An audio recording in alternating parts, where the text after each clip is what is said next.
we have before us the opportunity to forge for ourselves and for future generations a new world order, a world where the rule of law, not the law of the jungle, governs the conduct of nations. When we are successful, and we will be, we have a real chance at this new world order, an order in which a credible United Nations can use its peacekeeping role to fulfill the promise and vision of the UN's founders. What is at stake is more than one small country. It is a big idea, a new world order.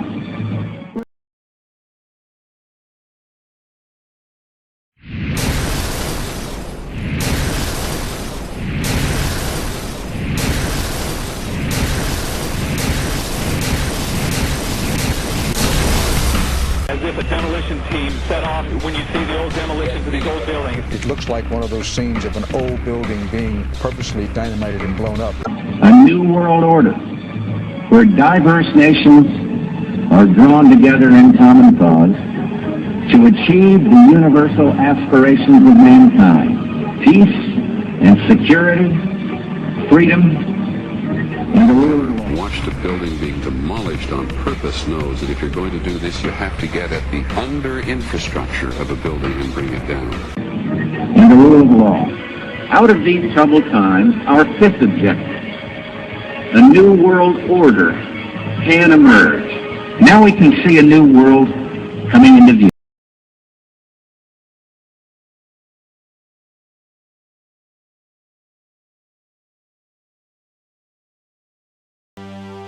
Some events echo through the pages of history, causing ripples decades or even centuries later.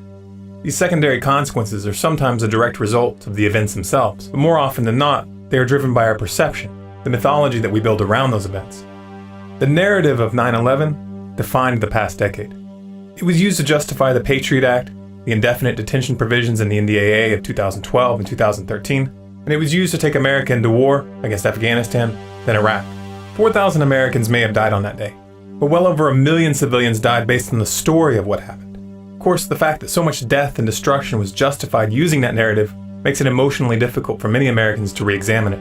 After all, admitting you were wrong when nothing is at stake is hard enough. But if the official story of 9/11 is wrong, then this would mean that the US government killed all those civilians and shredded your Constitution based on a lie. And some of you were cheering them on. When people need to believe something, the facts matter very little. Reality can be twisted and bent into any shape needed, information discarded, and contradictions ignored. Never underestimate people's willingness to delude themselves. In America, where the need to believe is most entrenched, you'll rarely see September 11th addressed without some people resorting to third grader level name calling. Tinfoil hat, conspiracy theorists, conspiratards, 9/11 nutters. I'm sure you've heard these. It's the lowest and least sophisticated flavor of logical fallacy, the ad hominem. But it works when you're dealing with people who operate on a third grade level. What's most hilarious about this attempt to stigmatize those who dare question the official story is the fact that many of the members of the actual 9/11 Commission have spoken out to say that the investigation was a sham. I want to start by asking you, as co-chairman of the 9/11 Commission, what your basic reaction is to this study by the Center for Public Integrity. It shows there were 935 statements, false statements, by these top 8 administration officials. Well, I commend what the center has done. It's taken exhaustive research to go through all of the statements made by these top public officials and to pick out the instances where they just flat out told us what was not the truth in order to move us towards war in Iraq. And I think you've performed a very valuable public service. And I hope the lesson that arises that comes from all of your work is that all of us have to be more skeptical of statements made by our public leaders and scrutinize those statements with very great care. Look, why didn't they talk about Building 7 in the report? Why do you think that was? I don't really have I don't have an easy answer for you. And I would ask him. Can you see this medical thing right now? Yeah. Anyway, thank you. Do you support a criminal investigation into 9/11? Because I know yours was an exposition. It was not a criminal investigation. I don't think so, but I don't know. I mean, I do support a permanent commission to examine not just that, but lots of other things in this area. So. But if it's a permanent cover-up, then it's. I mean, if it's an act of war and it's hiding things, which everyone on your commission knew that the Pentagon was changing their stories, lying to you, and it's a cover-up of an act of war, and under Article 3, Section 3 of the Constitution, it's treason.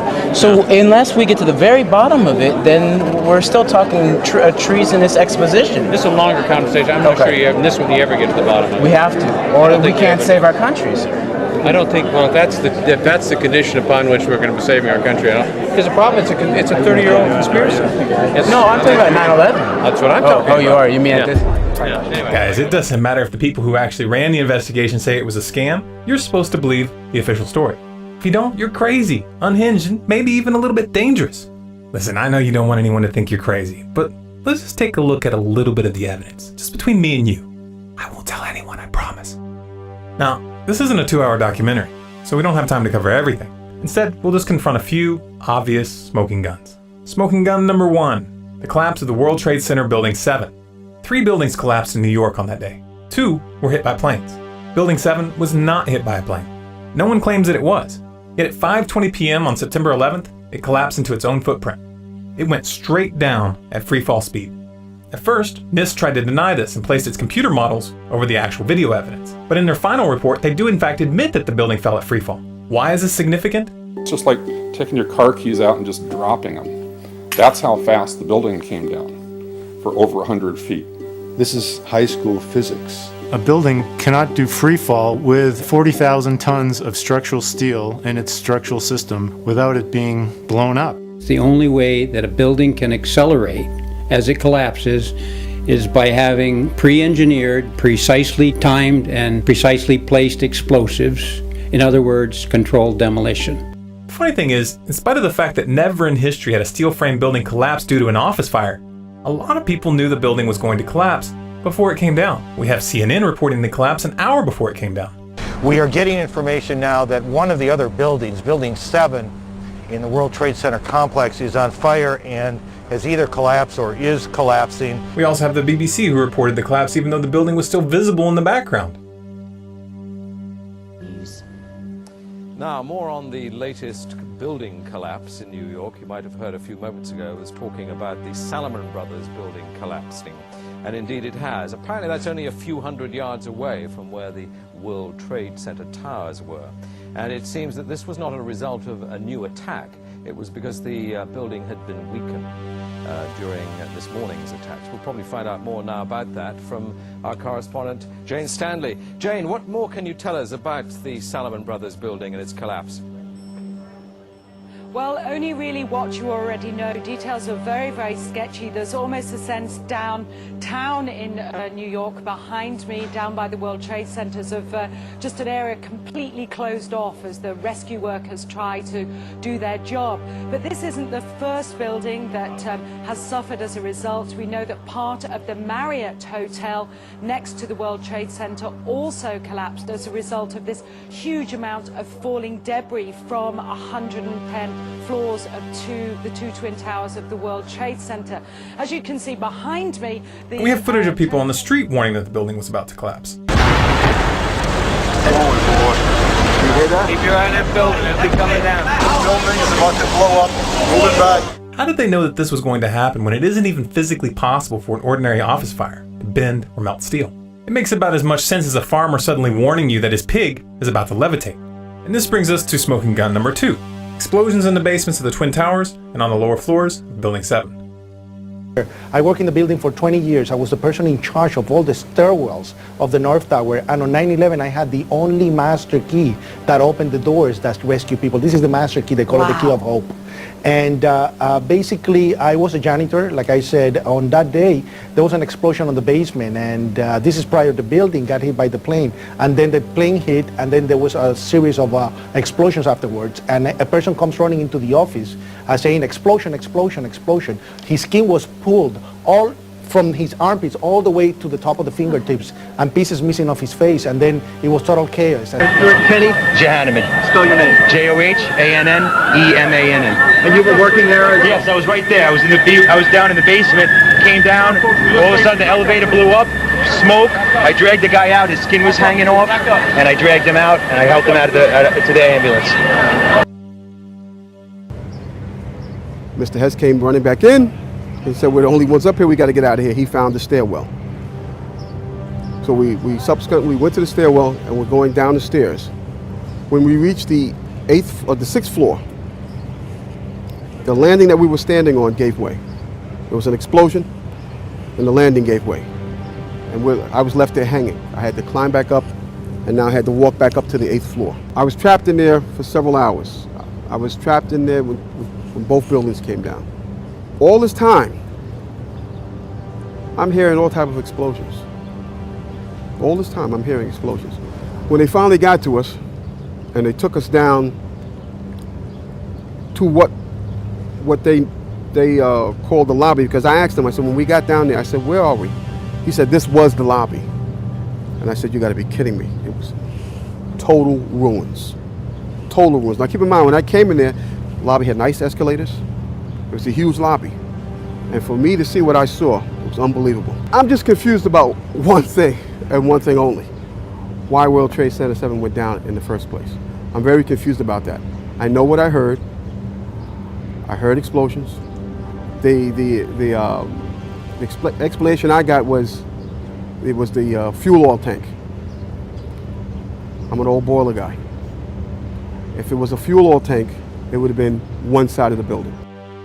This of course brings us to smoking gun number 3, molten steel found in the basements of the buildings after the collapse. You'd get down below and you'd see molten steel running down the channel rails, like you're in a foundry. In an office fire, you cannot generate enough heat to melt steel. So if you have a flame at 750 degrees, you can hold that flame under a steel beam forever, and you'll never reach a high enough temperature to bend steel, let alone melt it. It wasn't just Building 7 that went down like a controlled demolition. All 3 buildings that collapsed in New York that day came down at free fall speed. The thousands of tons of steel and concrete beams that should have resisted such a collapse were blown apart as the building was falling. Over 1,700 licensed architects and engineers have gone on record to say that the official 9/11 story is physically impossible. It would have required carefully placed explosives to take out the support beams. And guess what? The dust from the ruins of the towers has been independently tested and shown to contain large quantities of military-grade nanothermite. The results of these tests were peer-reviewed and published in the Open Chemical Physics Journal in 2009. However, the agency behind the official investigation, NIST, has refused from the very beginning to test for any accelerants or explosives in the dust. This in spite of the fact that such testing is explicitly called for in fire investigation standards for events involving this kind of damage. My name is Mark Basile. I'm a chemical engineer. I have a Bachelor of Science in Chemical Engineering from Worcester Polytechnic Institute. I've worked for about 25 years in industry, and the majority of what I do is analytical work and figuring out what materials are composed of, why they are what they are, why they do what they do. It's basically a lot of material science is what I do. In December of 2007, I attended a conference in Boston on 9/11 where Stephen Jones was going to be speaking about his work on the iron-based microspheres. I attended the conference and listened to him talk, where he also, for the first time, discussed his discovery of the red-gray chips that we'll get into a little bit later here. After he spoke, I approached him and I was interested in being put in contact with a source for World Trade Center dust to independently look at the material and either confirm or deconfirm what he had found.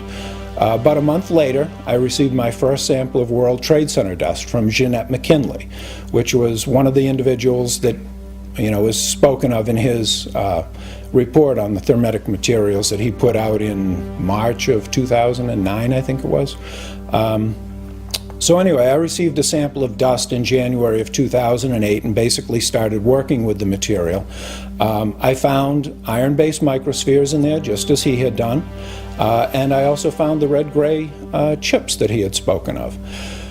I created an apparatus where I could basically control energy input to the chips, heating them resistively on a stainless steel heater strip to an ignition temperature, not overheating them, but just bringing them up to the ignition temperature, and then analyzing the resultant products. And what I can confirm also is that these chips, the red layer is thermitic, it does produce molten iron, and I've seen it in a number of chips that Jeanette McKinley supplied to me, and I've also seen it in an independent sample that was also supplied to me from a museum in New York, which is asked to remain anonymous at this point. One of the things I'd like to stress about these chips is that they really shouldn't be there. They're not a natural formed agglomeration of aluminum from the aircraft or materials that were in the building and iron oxide that got knocked off. It isn't just a haphazard bringing together of iron oxide and aluminum, which is the basic components of thermite. This is a material that is made up of nano-sized particles that are all very uniform, very symmetrical.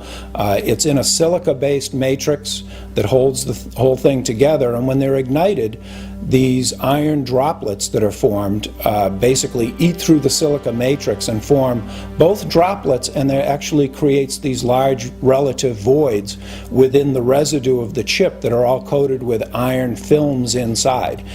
We're not even scratching the surface here. No matter what part of the official story you look at, there are glaring holes that require magical thinking to explain away. You were lied to, pure and simple, and a lot of people were killed based on that lie. I know that's uncomfortable to look at, but it's the truth.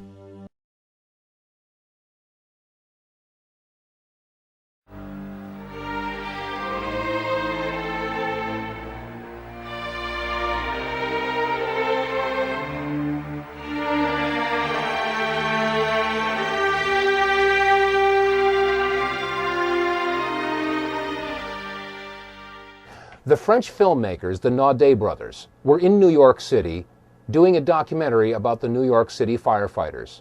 And this clip is the only known footage of the first plane hitting the first tower.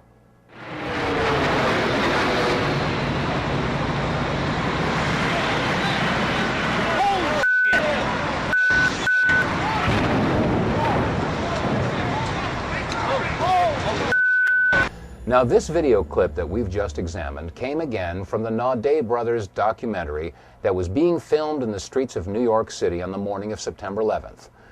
This documentary about the New York City firefighters was going to be assembled at a later date, and it was not televised. In fact, there was no live coverage at all of Flight 11 as it hit the North Tower. After all, it was a surprise attack. So if there was no live television coverage of the first plane hitting the first tower, how do we explain the following comment from George Walker Bush? What was the first thing that went through your head when you heard that a plane crashed into the first? Well, I was sitting in a schoolhouse in Florida. I'd gone down to tell my little brother what to do, and you can go ahead and sit down. Just kidding, Jeb. And it's the mother in me. Anyway, I was sitting there, and my chief of staff, well, first of all, when we walked in the classroom, I had seen this plane fly into the first building. There was a TV set on, and you know, I thought it was pilot error. I had seen this plane fly into the first building. There was a TV set on, and you know, I thought it was pilot error. I had seen this plane fly into the first building. There was a TV set on. I had seen this plane fly into the first building. There was a TV set on. I had seen this plane fly into the first building. There was a TV set on. I had seen this plane fly into the first building. There was a TV set on. I had seen this plane fly into the first building. There was a TV set on. There was no live coverage at all of Flight 11 as it hit the North Tower. I had seen this plane fly into the first building. There was a TV set on. There was no live coverage at all of Flight 11 as it hit the North Tower.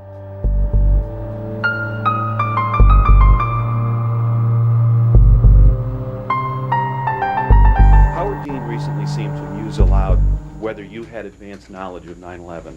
Do you agree or disagree with the RNC that this kind of rhetoric borders on political hate speech? Yeah. Look, there's time for politics. And, you know,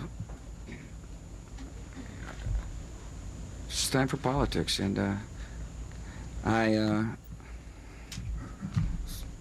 It's an absurd insinuation.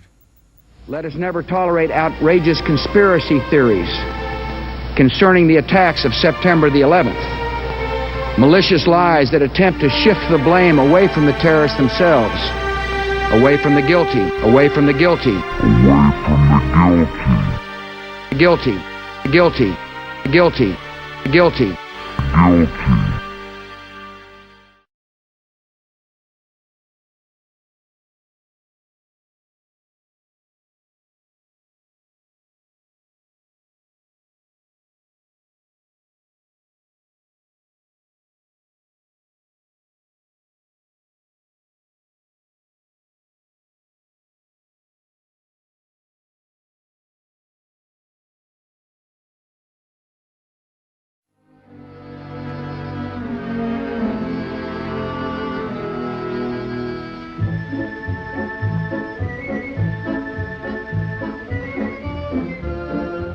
You're enjoying life.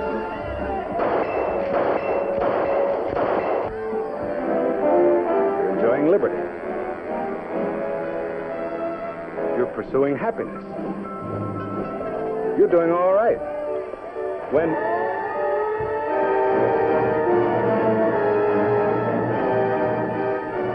the other guy's around and he means business, so get going.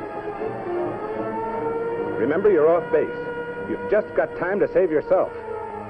Drop whatever you're doing. Find the nearest hole and make like a mole. Pick a room in a good building, close to the ground. It ought to be airtight and light-proof as possible, with the doors shut, windows closed.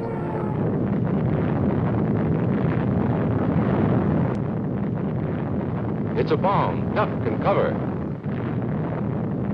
Duck and cover. Duck and cover. That's the first thing to do. If you saw it advancing on you a mile away, you'd have about 30 seconds to take cover. Make for the nearest entrance, but be orderly about it. If you are at home when a surprise attack occurs, crawl beneath a table if it is very near, or drop to the floor with your back to the window.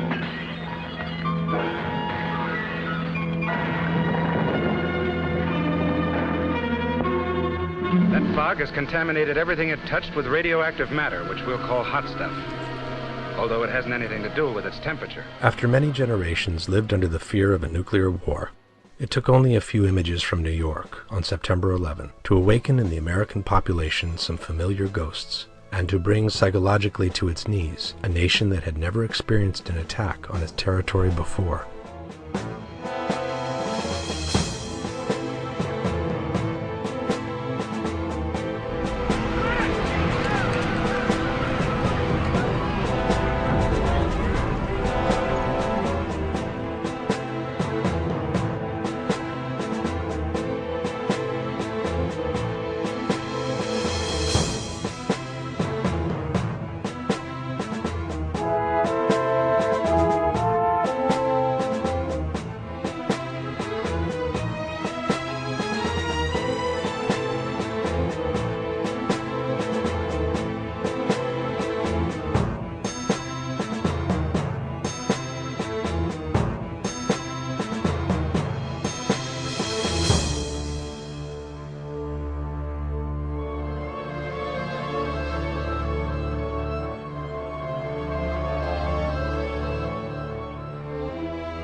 Confused between the fear of an unknown enemy and an ill-repressed thirst for revenge, Americans flatly accepted a war, the invasion of Afghanistan, that had already been planned to the smallest detail. Our grief has turned to anger, and anger to resolution. Whether we bring our enemies to justice or bring justice to our enemies, justice will be done.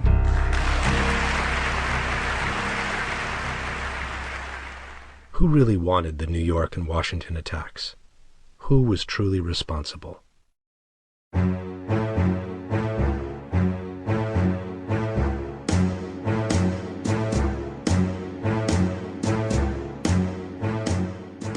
The United States immediately accused Osama bin Laden, although they never produced the evidence they claimed to have against him.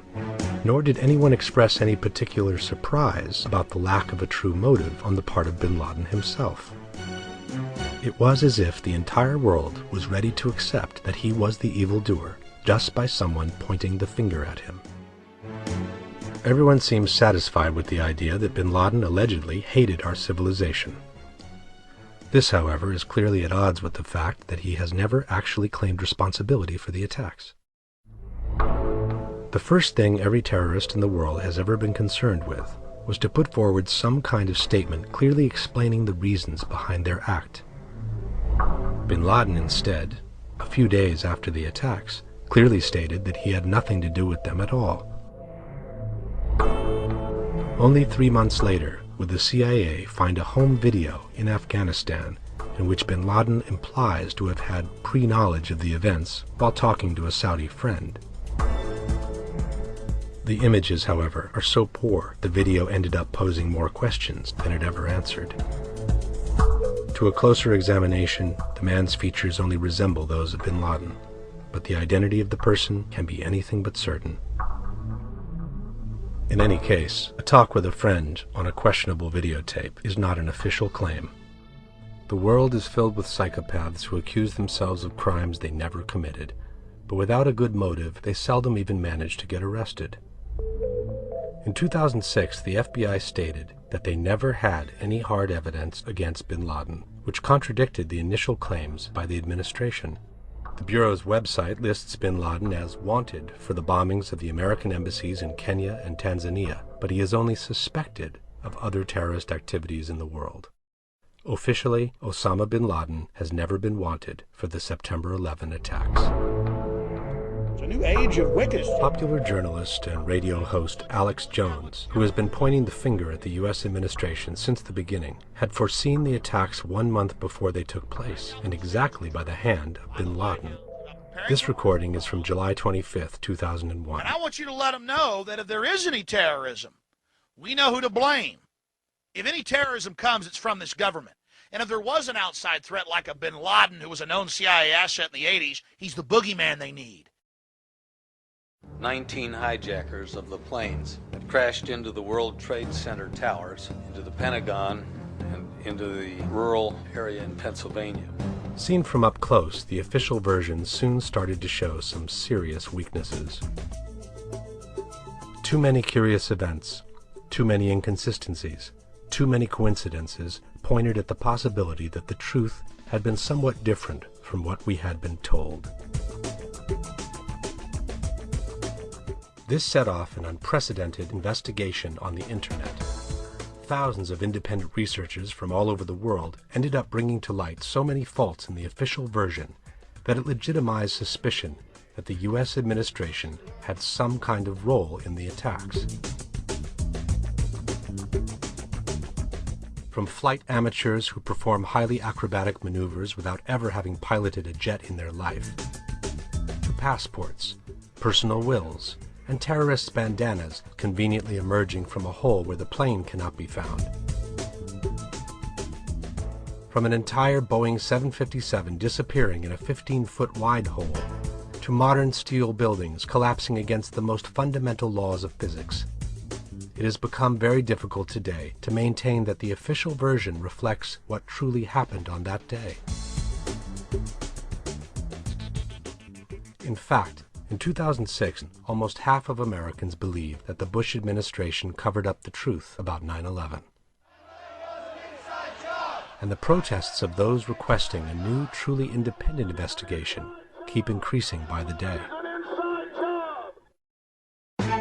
The more evidence that is gathered towards an inside job, however, the more it seems that it was not the work of the American government, but of a small group of people, the so-called neocons, or neoconservatives, who came to power with the election of George W. Bush in the year 2000. I, George Walker Bush, do solemnly swear that I will faithfully... These are some of the founders of the so-called PNAC, or Project for the New American Century. Dick Cheney, Donald Rumsfeld, Paul Wolfowitz, Richard Pearl, whose political alliance dates back some 30 years ago. In my opinion, treason. The cabal of neoconservatives at PNAC, I think you all know what that is, who planned this war, Cheney, Rumsfeld, Wolfowitz, Libby, Pearl. This cabal knew the American people would not stand for a war against Iraq unless there was, as they put it in their own document, a new Pearl Harbor. 9/11 supplied that. According to this theory, President Bush was not part of the original project, which coincidentally happened when he was out of town. We talk about tax cuts. You can talk about it at the next event. Different elements seem to support this theory. I'm a Booker, elementary school. First of all, the fact that the Secret Service, who are in charge of the president's safety, allowed Bush to remain in the school for over half an hour after the second tower in New York had been hit. The second plane is in the second tower. At that point, the president had clearly become a possible target, and the duty of the Secret Service was to remove him immediately from a place where everybody knew he was at the time. He was made aware that the first jetliner was struck. However, no one seems to have worried about his safety, nor about the children at the school, or the school's personnel around him. It was as if someone within the Secret Service knew that the school was not going to be a target. May God bless the victims, their families. Furthermore, when Bush tried to get back to Washington, the White House gave warning that Air Force One was the next target, forcing the pilot of the presidential plane to a hurried, spectacular takeoff. This is Air Force One departing Sarasota, Florida. Yes, it's 907. The journalists traveling with the president later commented, "It was like a rocket. For a good 10 minutes, it kept climbing almost vertically." This is Ann Compton with a pool report. I am with the president. As Bush was frantically trying to communicate with Dick Cheney, the lines with the White House kept cutting off.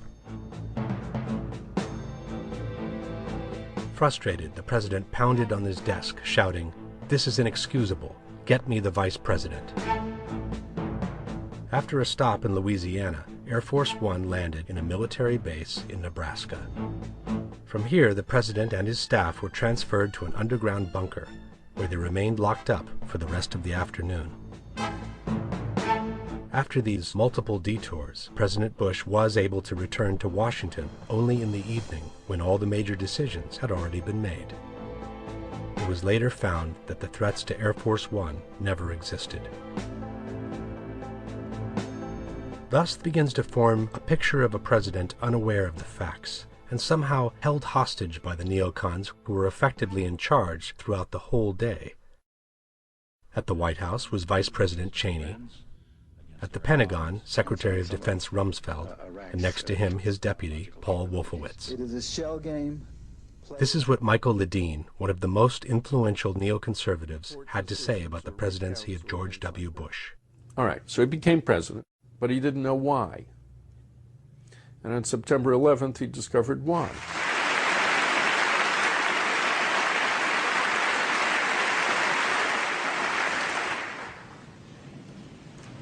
Our war on terror begins with Al-Qaeda, but it does not end there.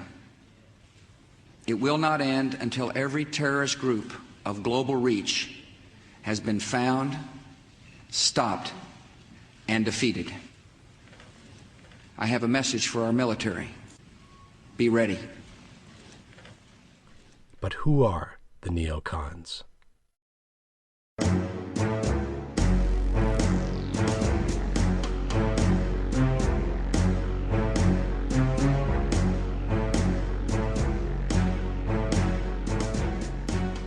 The neoconservative school of thought can be traced to the University of Chicago's Professor Leo Strauss, who began enunciating its principles by the end of the 60s. It's sort of a happy happening for hippies. It was the time of the flower children, of the civil rights battles, of sexual liberation and individual freedom, which had reached levels never imagined before. All of this, however, for Strauss, represented only the seed of a rapid and disastrous decadence for the entire American nation. According to his thinking, individual freedom leads to personal conflicts, which undermine the nation's potential for growth and success. What Strauss envisioned was a compact, uniform society held together by a universal glue that would allow each individual to pour their personal ambitions into a collective movement, all directed toward the outside. But the only way to obtain this was to face the population with a large, dark enemy, whose existence would threaten the survival of the American nation. Among Strauss's most enthusiastic followers was a young Paul Wolfowitz. The idea of creating an evil enemy to bring together a whole nation was certainly not new. From Nero to Hitler, history is filled with examples in which this strategy was used with great success. The novelty introduced by the neocons, however, was that for the first time in history, the adversary would be the entire world. The main obstacle for the neocons was represented by Henry Kissinger, Nixon's Secretary of State, who pursued with foreign countries a policy of détente based on solid bilateral agreements. But when Nixon was forced to resign due to the Watergate scandal, the neocons were able to place next to the new president, Gerald Ford, a Secretary of Defense who would find himself in the same position some 30 years later, Donald Rumsfeld.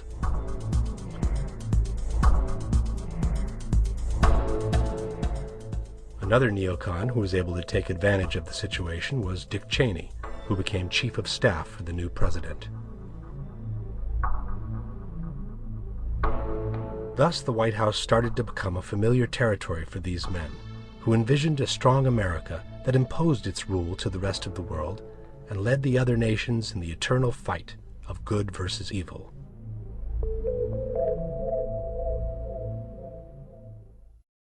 In spite of some relatively quiet times with Russia, it was in fact Donald Rumsfeld who kept trying to enlarge the appearance of an enemy that history itself would later reveal as totally non-existent. The Soviet Union has been busy. They've been busy in terms of their level of effort. They've been busy in terms of the actual weapons that they've been producing. They've been busy in terms of expanding production rates. They've been busy in terms of expanding their institutional capability to produce additional weapons at additional rates. They've been busy in terms of expanding their capability to increasingly improve the sophistication of those weapons. Year after year after year, they've been demonstrating that they have steadiness of purpose, that they're purposeful about what they're doing.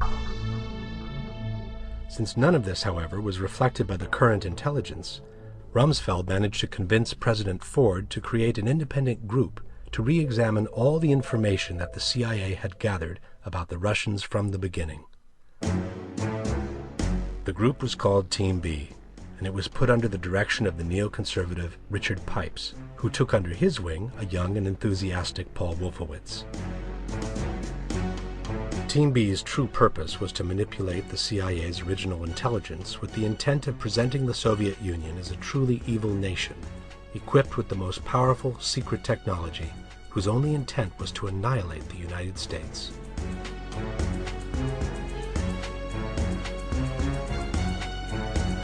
Naturally, by the end of their task, Pipes and Wolfowitz presented a report containing a truly terrifying image of the Soviet Empire.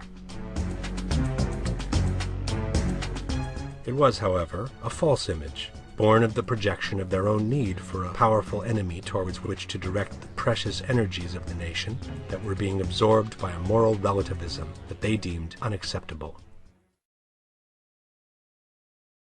The new Carter presidency imposed a temporary setback in their path to world domination.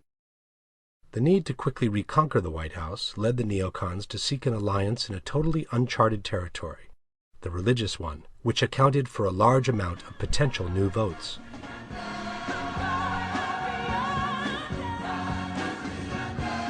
Traditionally, the leaders of the different Protestant denominations had kept their flocks away from politics, a world they considered immoral and corrupt. But the fear of falling under communist rule, which would have also brought atheism along, was apparently sufficient to provide the basis for a historic alliance that has lasted ever since. I'm sick and tired of hearing about all of the radicals and the perverts and the liberals and the leftists and the communists coming out of the closets. It's time for God's people to come out of the closets, out of the churches, and change America. We must do it. Ronald Reagan won the 1980 election by a landslide. And at that point, the neocons felt they had the right to claim some important positions in the new administration. Paul Wolfowitz became the head of external relations for the White House, while a friend of his from the times of Strauss, Richard Pearl, was appointed Deputy Secretary of Defense. But the great enemy they were seeking was in the meantime collapsing under the weight of internal divisions and corruption. The last attempt by the Soviets to expand their influence was the invasion of Afghanistan in 1980. It was then that the CIA engaged Osama bin Laden and his freedom fighters, providing them with all the logistical, military, and strategic support to push the Soviets back to their borders.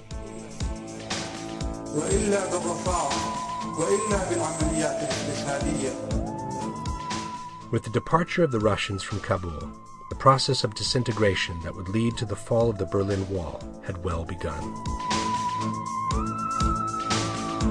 Before the collapse of the traditional enemy made of chicken wire, the neocons began to entertain the notion of extending their military and strategic control to the entire world.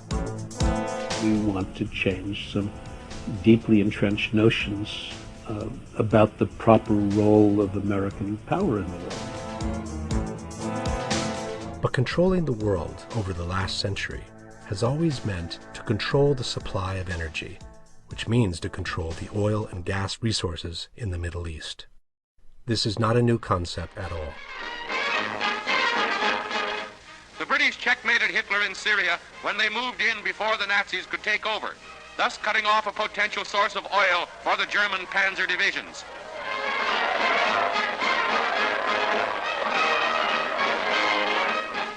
Iran, too, is the same story. The British, with this coup, control almost all of the Middle East oil supply.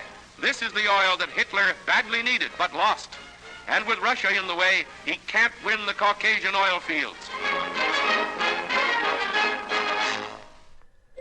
The golden opportunity came with the first Gulf War in 1991. At the crucial moment, however, with the Iraqi troops in total disarray, President Bush decided to stop the push and leave Saddam Hussein at the head of the nation. The ambitions of global control of the neocons suffered another temporary setback, which turned into a never-ending nightmare with the unexpected victory of Bill Clinton in the 1992 elections. Meanwhile, Russia was pulling itself up again, and the neocons could see the opportunity of world domination slip away year after year. Ever since the Cold War ended, there were people who were fuming on the right, thinking, this is the golden opportunity now that Russia's out of the way for America to take over the world. We're not doing anything about it. Those damn liberals, those soft heads, are keeping us from doing what is our godly mission. As they sat waiting for the end of Clinton's mandate, the neocons put together the so-called Wolfowitz Doctrine, which established the right of the United States to engage in preemptive war anywhere in the world, in order to avoid other nations from challenging their supremacy. Thus was born a precise strategic plan of global reach, which we have come to know as the PNAC, or Project for the New American Century. After the return to the White House, with the controversial election won by George Bush in the year 2000, the neocons needed to rehash the operation left uncompleted by the father 10 years before. We now find Dick Cheney as Vice President, Donald Rumsfeld as Secretary of Defense, and as his deputy, Paul Wolfowitz. In order to restart the gigantic war machine, however, it would not be sufficient to awaken the Soviet ghosts, which in the meantime had been relegated to the pages of history. A different kind of enemy was needed. It had to be everywhere and nowhere, elusive, but ever-present, in order to inject in the American population enough fear for them to support a military response of global reach. يا خيل الله اركبي فاختاروا الخندق الذي تكونون فيه.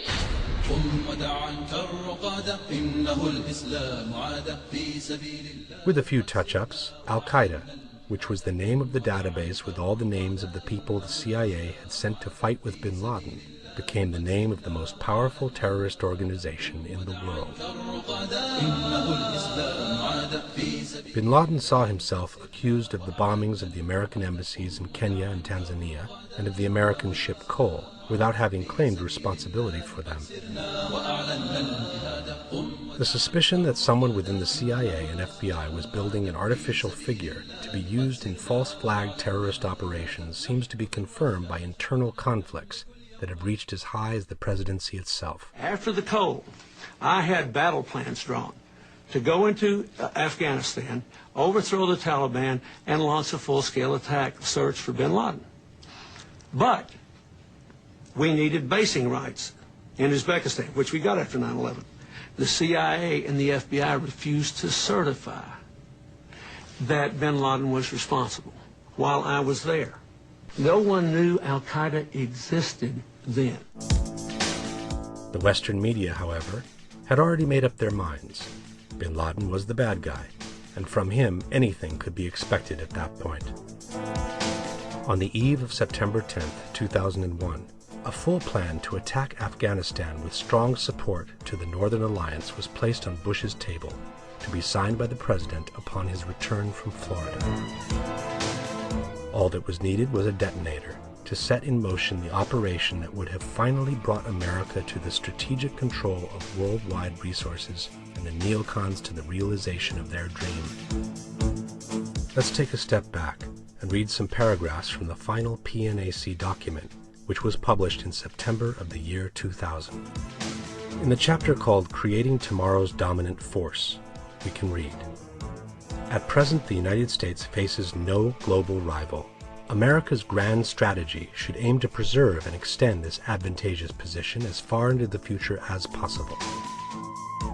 The United States must retain sufficient forces able to rapidly deploy and win multiple simultaneous large-scale wars. The United States must reposition U.S. forces to respond to 21st century strategic realities by shifting permanently based forces to Southeast Europe and Southeast Asia. The Army's annual budget must increase to the $90 to $95 billion level. Specialized Air Force aircraft, like the J-Stars above, are too few in numbers to meet current mission demand. The Army should accelerate its plans to purchase medium-weight vehicles. The transformation effort must be considered as pressing a military mission as preparing for today's theater wars.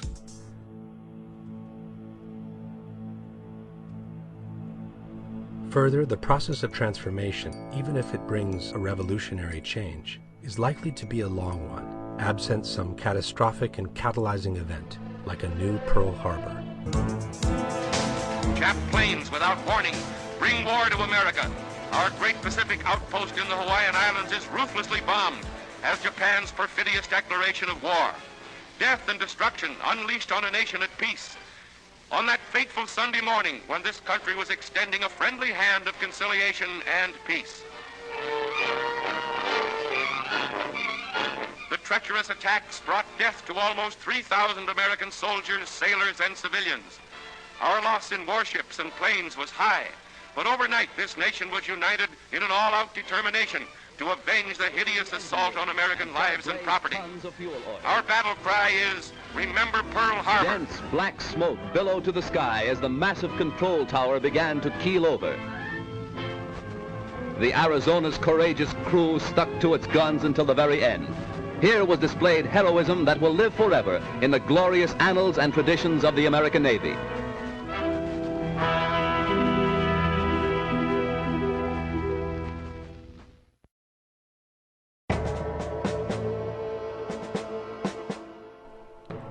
September 11 was not the first time America was drawn into a war by an ambiguous incident.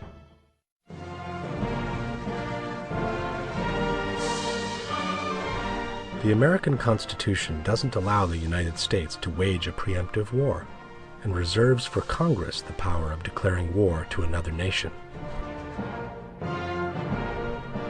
For this reason, every time a president has wanted to enter a war or to begin a new one, he has had to wait for a military incident, whether created or provoked, to justify the use of force in front of Congress and the American people. In 1898, the United States went to war against Spain in order to take control of the Caribbean area. The pretext came from the sinking of the USS Maine, which was anchored near the Cuban island. The Spanish were immediately accused of the attack, even though they sternly denied any involvement in it. The images of the sunken vessel and those of the sailors' funerals were shown in the first movie theaters of the nation, thus generating a strong wave of indignation that allowed Theodore Roosevelt, then Secretary of the Navy, to start a war he had already prepared to the smallest detail. Only in 1980, almost a century later, would America recognize that the Spanish were not responsible for the attack. In order not to accuse themselves, however, the United States declared that the Maine was sunk because some explosives had been stacked too close to the steam room. In the meantime, the entire Spanish Armada had been wiped out, and America had become the new maritime power, with strategic positions going from the Caribbean to the Philippine Islands. In 1915, it was the sinking of the USS Lusitania by a German submarine to trigger the crisis that would eventually bring the United States into the First World War. It appears, however, that the U.S. had secretly slipped to the Germans the information that the ship was carrying a special cargo of weapons headed to England.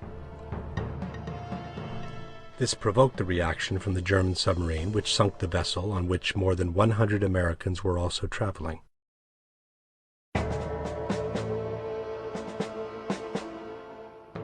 In 1941, it was the infamous Pearl Harbor attack to generate a wave of indignation large enough for President Roosevelt to declare war on Japan. The facts of yesterday and today speak for themselves. With confidence in our armed forces, with the unbounding determination of our people, we will gain the inevitable triumph, so help us God. Almost 3,000 sailors died in the surprise attack. History would later reveal that the administration knew of the attack in advance, but it did everything possible to delay the transfer of information to the Hawaiian port. This was confirmed by Admiral Kimmel, the port's commander who helplessly witnessed the massacre of his crews and the destruction of his vessels. We needed one thing, which our own resources could not make available to us. That vital need was the information available in Washington from the intercepted dispatches, which told when and where Japan would probably strike. I did not get this information. In 1964, the United States decided to officially declare war on North Vietnam.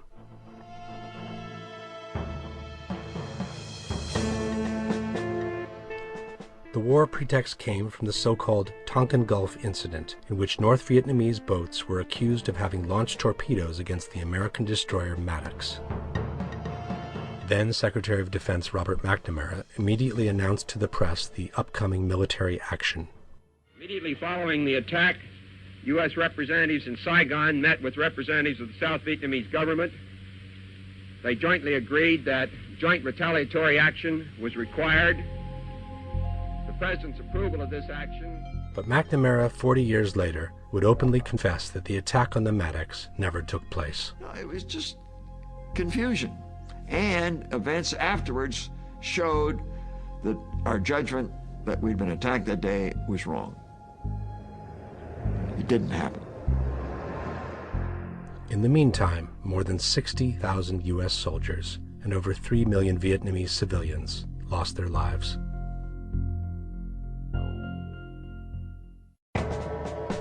In 1990, the situation between the United States and Iraq had grown tense, and the group of neoconservatives around President Bush convinced him it was time to attack Saddam Hussein.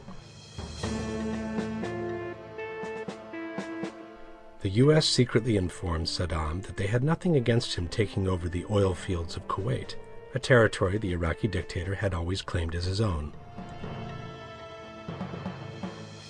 Saddam took the bait, and Iraq invaded Kuwait. Tonight, the first pictures of the Iraqi invasion of Kuwait.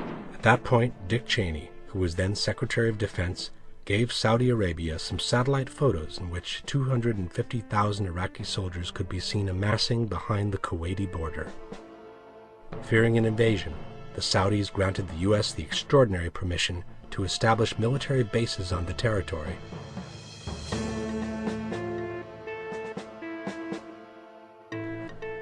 At the same time, the worldwide media launched a heavy campaign against Saddam, who was accused of having used lethal gas against his own people.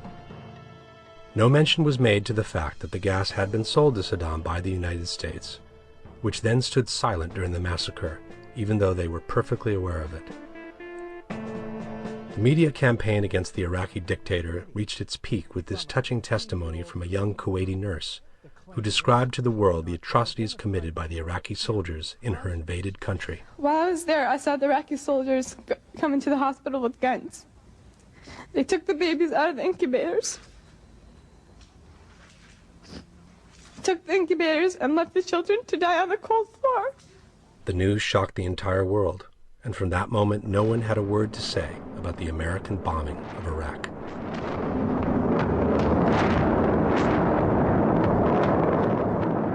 Ten years later, some journalists stumbled onto a set of satellite photographs taken by the Russians over the same desert in the same days.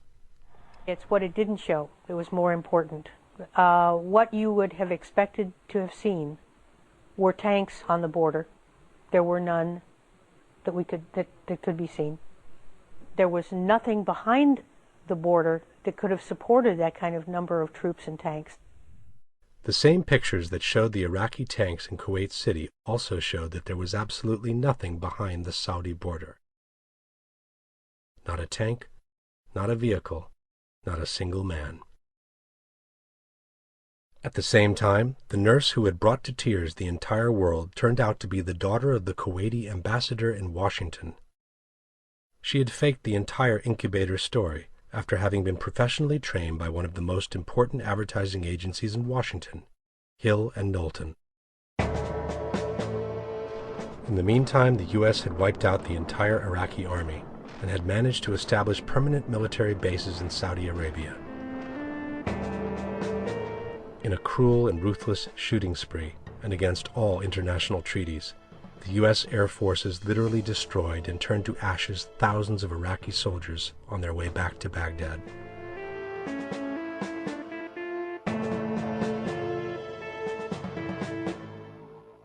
Before taking this picture, the photographer wrote on the side of the tank, "If I don't photograph this, people like my mom will think that war is what they see on TV."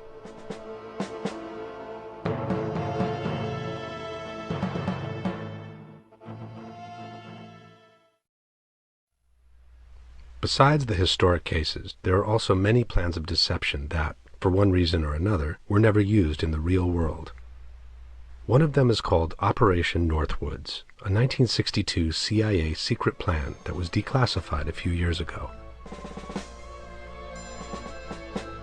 At that time, the United States was trying to regain control of Cuba, which had been lost to Fidel Castro's revolution 3 years before.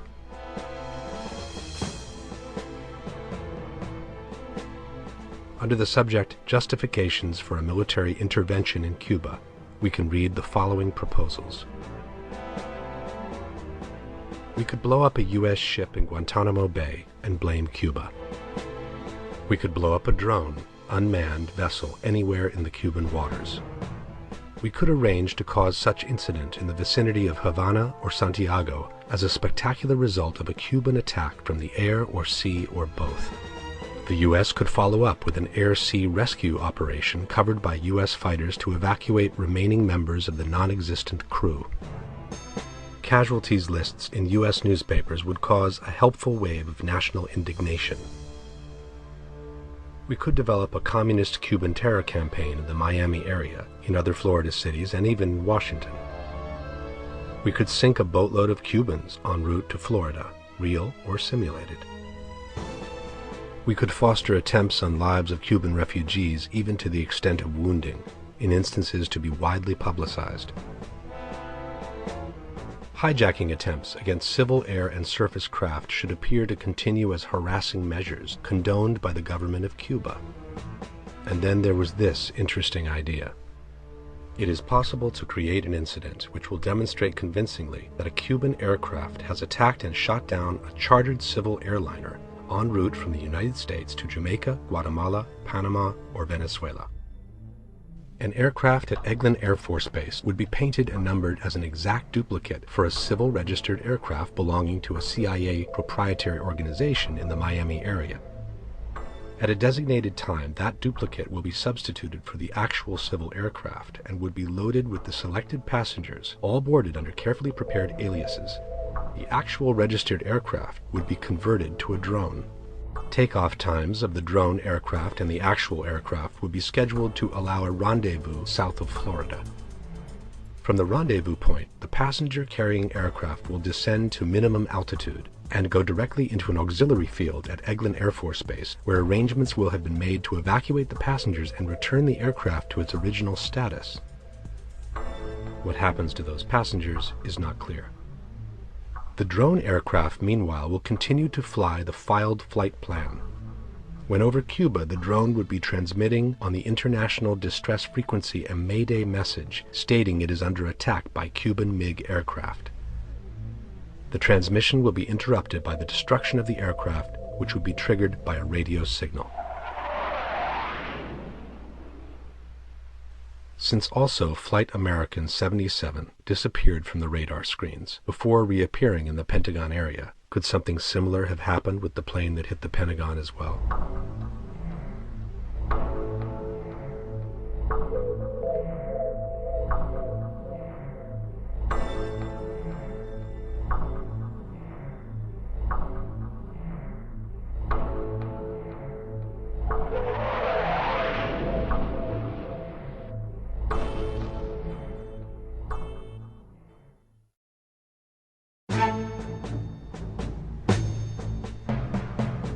The American military elite seems to respond to the recurring need of waging wars of conquest, both to increase the control on worldwide resources and to maintain a healthy and productive war industry that is among the most profitable altogether.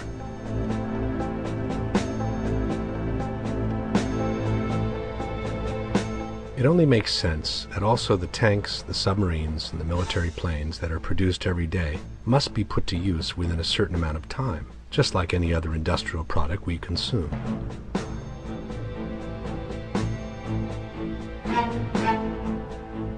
This is a military planes graveyard located near Tucson, Arizona.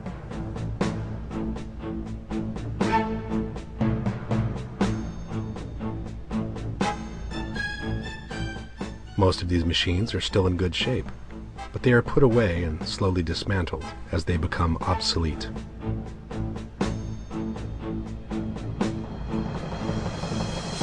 President Eisenhower, himself a former general, was among the first ones to foresee the danger that a permanent military industry could represent for his country. I get tired of saying that defense is to be made an excuse for wasting dollars. I don't believe we should pay 1 cent for defense more than we have to. Before he left office in 1961, he gave a memorable speech that today appears as a lucid prophecy. This conjunction of an immense military establishment and a large arms industry is new in the American experience. In the councils of government, we must guard against the acquisition of unwarranted influence, whether sought or unsought, by the military-industrial complex. The potential for the disastrous rise of misplaced power exists and will persist. We must never let the weight of this combination endanger our liberties or democratic processes. Eisenhower's prophecy, unfortunately, became true. The rush of battle. The glory of victory. The birth of heroes. These are the movies that brought the front lines to the front row.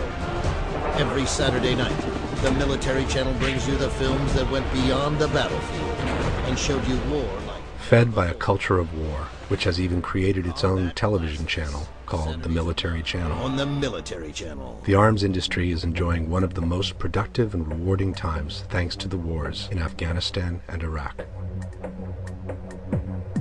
In the meantime, the Pentagon's budget has risen to over $400 billion per year. That's more than 4 times the amount that the neoconservatives ever dared to dream in the year 2000. To maintain the Bush administration war doctrine, massive increases in military spending have been required. The United States now spends more than $400 billion annually on the military, 7 times as much as the next biggest spender, and nearly equal to what the rest of the world spends combined. Obviously, the large corporations like Boeing, Lockheed, or Raytheon produce weapons not only for the United States, but also for the rest of the world. It is an incredible thing that we arm the world and then turn around and come to Congress and say, look at all these weapons out there. They're almost superior to ours. They're comparable to ours. Well, of course they are. They're ours. We sold them to them. It takes mobility to win the day. Our forces need to be fast and agile. The Hellfire 2 missile system defeats advanced armor by semi-active laser guidance. And such a system is Skyguard, a high-energy laser shield against short-range rockets. Hellfire 2 is the weapon of choice on Apache, Super Cobra, SH-60, and HH-60 helicopters. Part of a system delivering unprecedented levels of assured networked interconnectivity. Airborne laser is making impressive progress on its way to demonstrating the lethality of a megawatt-class directed energy weapon system. Skyguard is designed to stop the conventional man-pad. Advanced EHF's phased arrays also deliver a new super agile service, providing a 12-fold increase in cross-link data rates. In the case of a ground-to-air attack, sensors detect the missile's launch and the fire unit slews to acquire.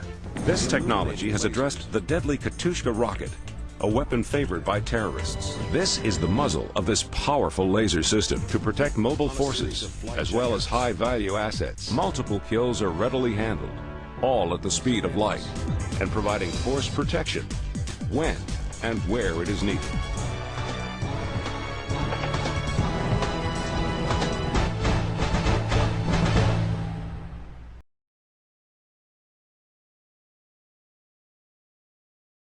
In September 1991, shortly after the end of the Cold War, a cabal of elite bankers and intelligence spooks led by George H.W. Bush financed a $240 billion covert operations war chest through the purchase of 10-year securities that, as it happened, were scheduled to come due on September 12, 2001.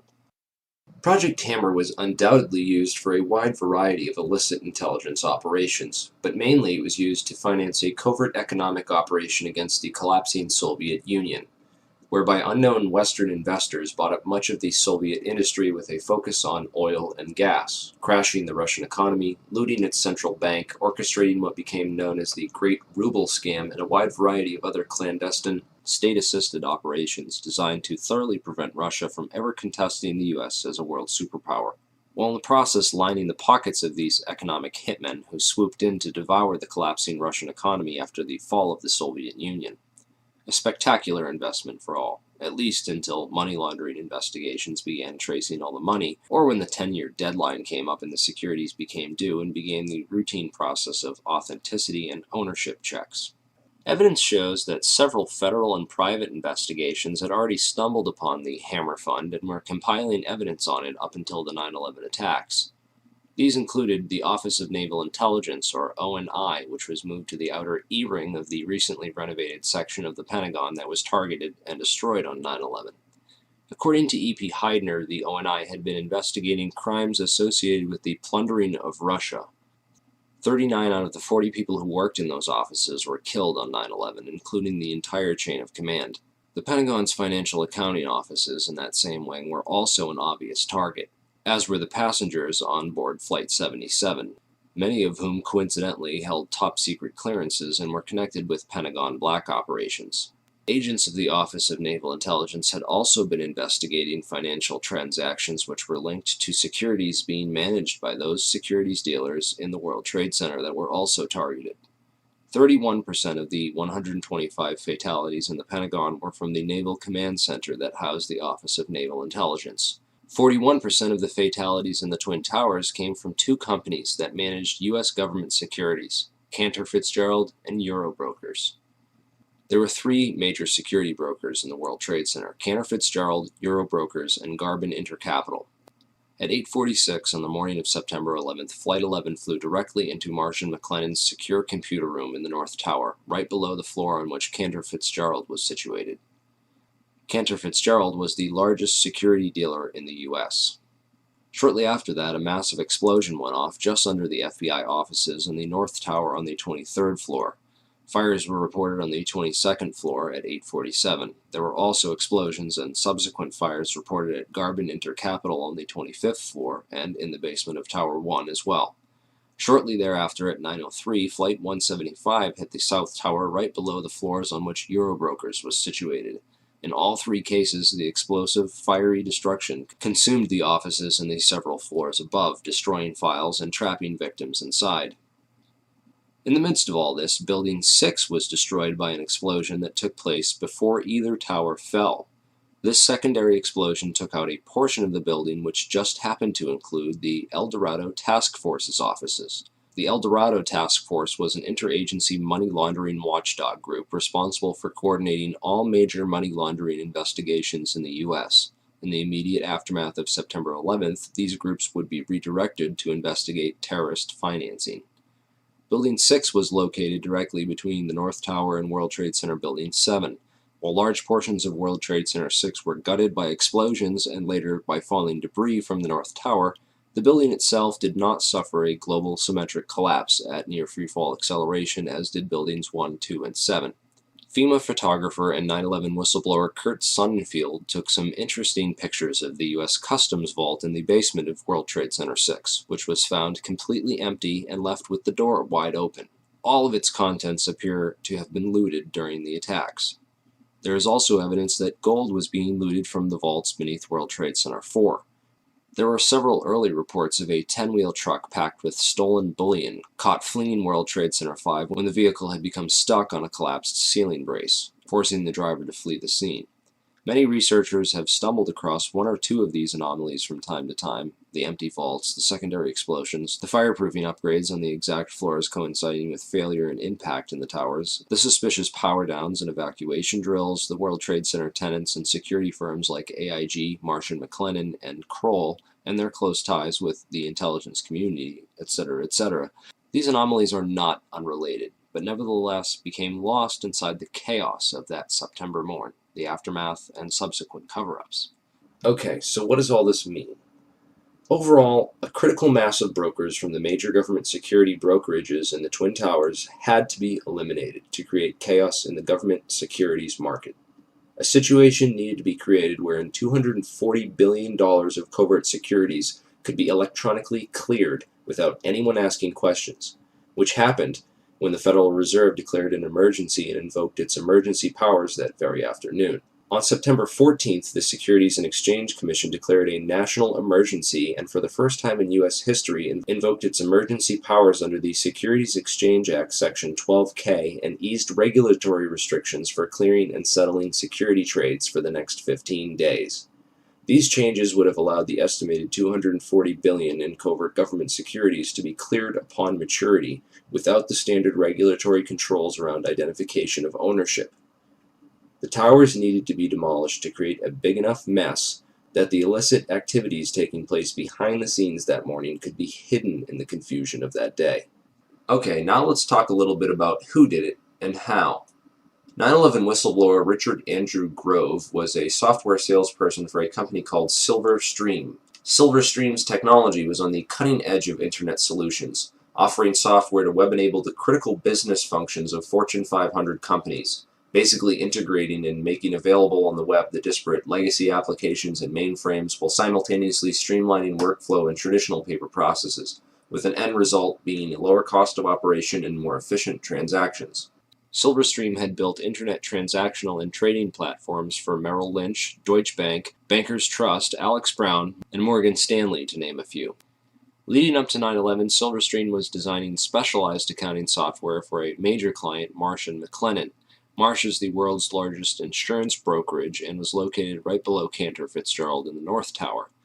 Approximately 295 Marsh employees were murdered that morning, along with other innocent victims and employees who either knew too much or too little about their chosen work environment.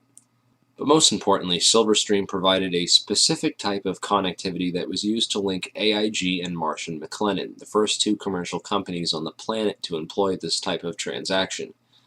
What then were Marsh and AIG doing, and why did they need to leverage technologies that no other commercial entity on the face of the earth needed to use to conduct business? The recovered hard drives from the World Trade Center, combined with Richard Grove's testimony, give us some intriguing clues. Grove discovered that Silverstream was overbilling Marsh to the tune of $7 million extra for fictitious and unneeded hardware. He also became aware of an exploitable flaw in the accounting software that had been sold to a variety of Marsh's clients and partners. When he brought this up to his superiors at Silverstream and others at Marsh, he was told to keep quiet and not to worry about it. But other friends of his at Marsh were also getting concerned and began documenting what was going on and raising concerns within the company. At last, they were finally granted a hearing with one of Marsh's high-ranking executives and were told to bring all their evidence to a hearing scheduled for 8:30 a.m. on September 11, 2001, on the 93rd floor. The high-ranking member of Marsh, who Grove did not name, would participate via teleconference from the safety of his home, while Marsh employees and potential whistleblowers, Gary Lasko, Catherine Lee, Ken Rice, Richard Breuhardt, and John Oltzhofer, would die in the meeting room in the North Tower with all their evidence when American Airlines Flight 11 would impact that very section of the building. Richard Grove fortunately got stuck in traffic that morning and didn't make it. Computer hard drives recovered from the World Trade Center show a spike in suspicious transfers that took place within the World Trade Center as the 9/11 attacks were unfolding. Richard Grove is convinced that these suspicious money transfers were performed electronically using Silverstream software, and that the overbilling of Marsh was hush money for the operations. It would certainly have helped clear up that $240 billion in securities and make it look like any of those companies might have done it. The recovered hard drives and financial transactions from 9/11 all show clear evidence that something was going on that morning. Marsh's CEO at the time was Jeffrey Greenberg, the son of Maurice Greenberg of AIG. Most insurance companies were hurting badly in late 2001 after $40 billion in insurance settlements had been paid out for the devastation caused by the 9/11 attacks. Yet one insurance company did not suffer quite the same losses as the other companies did. American International Group, or AIG as it turns out, is much more than an insurance company. With its long ties to the intelligence community, AIG was founded by OSS operative Cornelius V. Starr, 2 R's, the uncle of Clinton's friend Kenneth Starr. AIG currently operates a complex network of shell companies and other entities which operate internationally and have been used for clandestine intelligence gathering and other covert activities for decades. The company that ran security in the World Trade Center, Kroll Associates, was owned by AIG.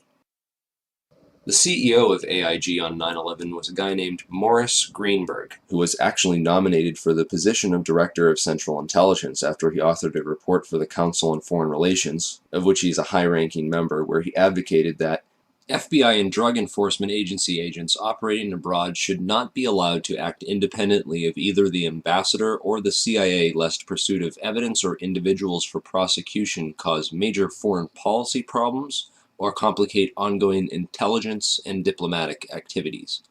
Of course, this type of policy is essentially a continuation of things like Executive Order 12333 and the CIA-assisted Contra cocaine trafficking that went on as an immediate result. These backdoor agreements open the floodgates for government drug money laundering and narco-trafficking. Former LAPD narcotics detective turned whistleblower Michael Rupert has written a series of excellent articles documenting AIG's involvement in drug money laundering, undoubtedly revealing yet another motive for the invasion of Afghanistan, a country which currently produces over 90% of the world's heroin supply. Drugs are arguably the most profitable commodity on the entire international market, and drug money was undoubtedly a motive behind the invasion of Afghanistan and consequently the 9/11 attacks. While companies like AIG launder the drug money for big banks, the actual drug production and trafficking can be traced back to the same Iran-Contra affiliates like Richard Armitage and Frank Carlucci. Unfortunately, that rabbit hole is a bit too deep and off-topic to get into here. I will mention that DynCorp was heavily involved, as well as Stewart Air Force Base in upstate New York, where the two flights out of Boston crossed paths simultaneously and shut off their transponders before making their way to the Twin Towers. Many researchers believe that the MENA operation was moved to Stewart Air Force Base after Barry Seal got whacked. Richard Armitage was the Deputy Secretary of State on 9/11, and according to whistleblower Michael Springman, he was the man responsible for granting visas to 15 out of 19 of the 9/11 hijackers, allowing them to enter the U.S. and pursue flight training. Frank Carlucci is the chairman of the Carlyle Group and was in Washington, D.C. on 9/11, having just met with George H.W. Bush and the brother of Osama bin Laden on Carlyle Group business. Frank Carlucci was also the chairman of BDM International, a company that served as a front for State Department black operations. Frank Carlucci's employees at BDM International left to take charge of Stratesec, the World Trade Center and airport security firm. Corporate Operating Officer Barry W. McDaniel, an ex-military expert in logistics and materials distribution, and CEO Wirt Dexter Walker III, who is a distant Bush cousin from the Herbert Walker line, with an extensive history of managing CIA front companies.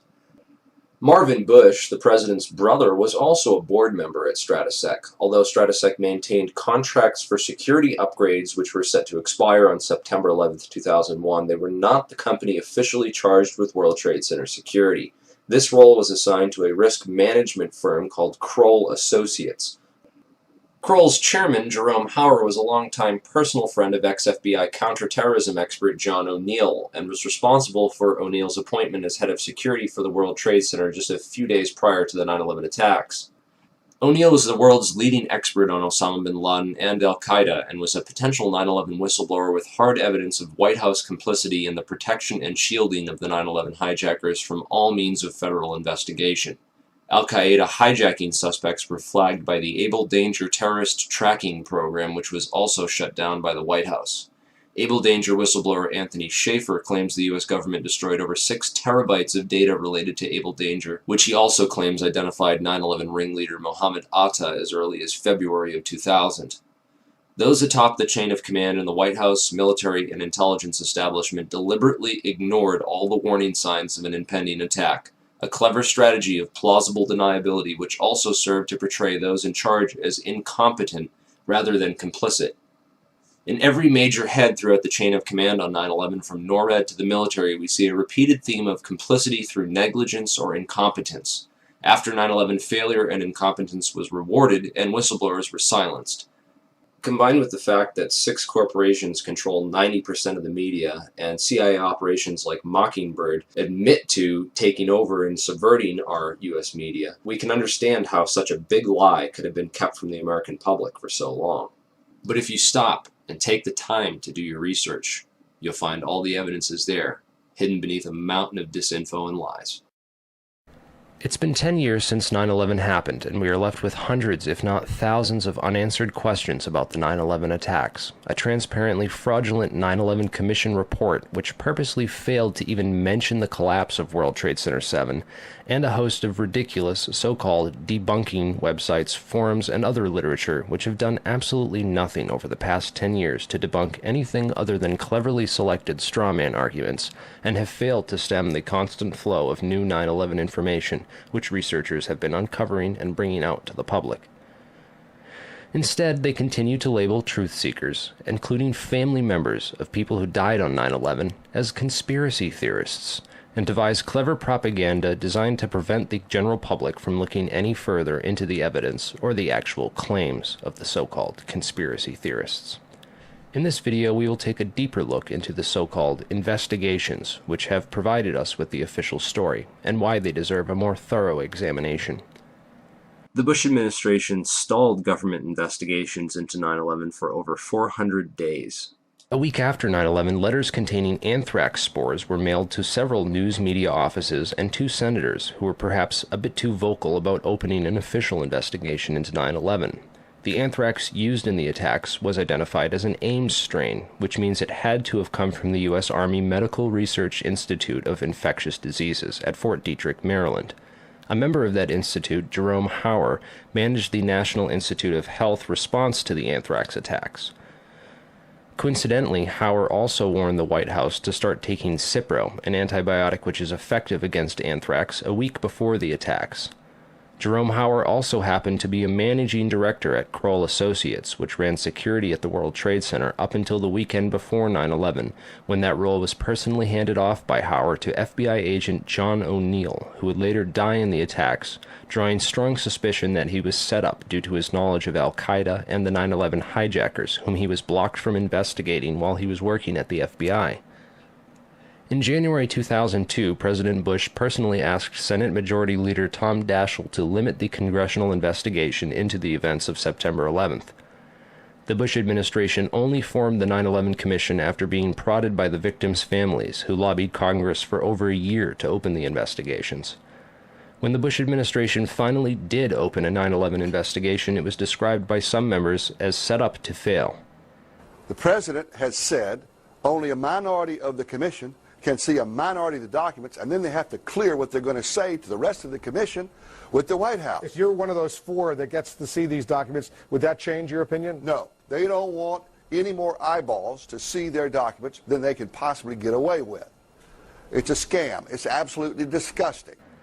They even attempted to appoint Henry Kissinger, a known cover-up mastermind, as head commissioner. He resigned after victims' family members asked him sensitive questions about his connections to the bin Laden family and the Carlyle Group.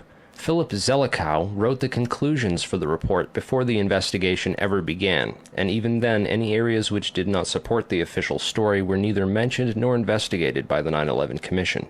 6 out of 10 members of that commission have discussed on record how the government lied about the official story, and 70% of the questions posed by the victims' families were never answered or officially investigated.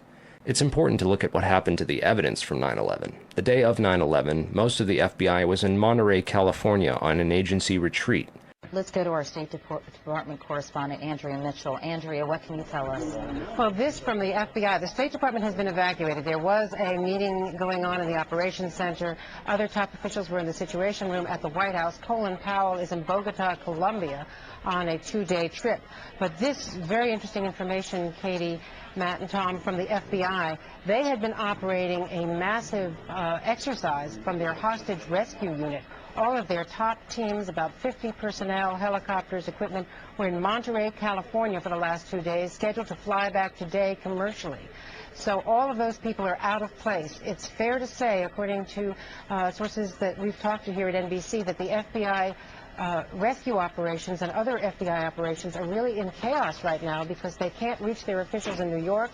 All of their phone lines are down, and now you've got all of their special experts on this stuck in Monterey, California, trying to get a military flight back because there are no longer commercial flights. So they are seriously out of pocket, and there is a real breakdown of the FBI anti-terror coordination team, which is, of course, the principal team that would lead any effort and was so effective under Jim Kostrom in New York City during the World Trade Center bombing and the TWA explosion, which, of course, turned out not to be terror.